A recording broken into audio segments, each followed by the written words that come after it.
एक ऐसे ही शख्स नाम राजीव टंडन जो प्रयागराज के रहने वाले हैं, उनको भी अतीक अहमद ने उनकी बेशकीमती संपत्ति पर कब्जा करने के लिए धमकाया था, जिस पर एफआईआर भी हुई। हमारे साथ बात करने के लिए राजीव टंडन खुद ही हैं। राजीव जी, आपको भी अतीक अहमद ने धमकाया था, क्या मामला था, कब धमकाया गया, क्या हुआ था? ये 2014 की बात है। सापा की सरकार थी। तो क्योंकि मैं संपत्ति में एक छोटा सा विद्यालय चलाता हूं, तो मेरे पिताजी के संपर्क में अतीक अहमद कैसे आए ये तो मुझे नहीं पता, परंतु मेरे को भी इस संपत्ति को 30 दिन में खाली करने का उन्होंने सूचना मेरे किसी मित्र के द्वारा भिजवाई थी। किसने भिजवाई? अतीक अहमद जी ने, कि भाई ने कहा है कि आप ये संपत्ति 30 दिन में खाली कर दें। अब क्योंकि मेरे 2 बच्चे थे, पत्नी थी, मैं कहाँ लेके उनको जाता, तो मैं डर और भय में था, लेकिन मैंने इस संपत्ति को खाली नहीं किया।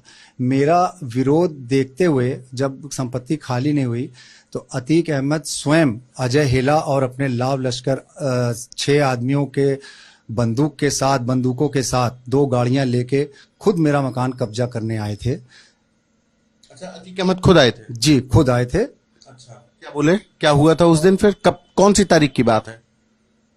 ये 30 अक्टूबर की बात है, 2014 की। अंदर आए, आके मेरी पत्नी से कहते हैं दरवाजा खोलिए, मुझे आपके पिताजी से बात करनी है। तो फिलहाल मेरी पत्नी ने दरवाजा नहीं खोला और वो अंदर आ नहीं पाए। बाहर ही बैठ के उन्होंने पिताजी से, स्कूल के प्रेमाइस से मेन गेट से अंदर आए? मेन गेट से अंदर आए। सब पूरा गनर उनके चारों तरफ से घेरे हुए थे और पत्नी से बार बार दबाव उन्होंने बनाया कि आप मुझे अंदर आने दीजिए, लेकिन मेरी पत्नी भयभीत थी, उन्होंने दरवाजा नहीं खोला, इसलिए वो घर के अंदर नहीं आ पाए। लेकिन मेरे प्रेमिसेस में आके वो आधे घंटे तक यहाँ रहे और जब उनको सफलता नहीं मिली इसमें तो वो चले गए। फिर आप लोगों ने क्या किया? मतलब एफआईआर कराई आपने कहीं पर किसी के, उनके अतीक अहमद के खिलाफ?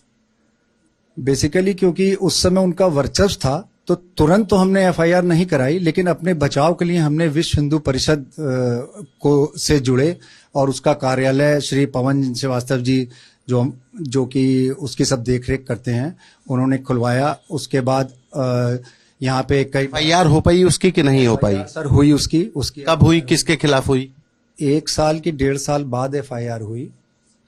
2017 में एफआईआर हुई, क्योंकि जी बहुत हमने बड़ा अपने अंदर से भय को निकाल के एफआईआर करी। लेकिन जब मैं थाने में गया तो क्योंकि उसमें अतीक अहमद का नाम लिखा हुआ था तो थानेदार ने एफआईआर करने को मना कर दी। ये कब की बात है? जब आप गए थे तो अतीक अहमद का नाम लिखने से मना कर दिया? ये जब एफआईआर करने गए थे हम, उस समय भी जब हम उनके पास गए थे, जब वो आए थे तो उन्होंने हमारी कोई बात नहीं सुनी और एफआईआर करने से इनकार कर दिया। क्यों? कि ऐसा कुछ नहीं है, आप लोग सब जबरदस्ती की उनके ऊपर एफआईआर कराते हैं, ऐसा कुछ नहीं है। हमें किसके ऊपर? अतीक अहमद के ऊपर। अच्छा, ये 2014 की बात? जी।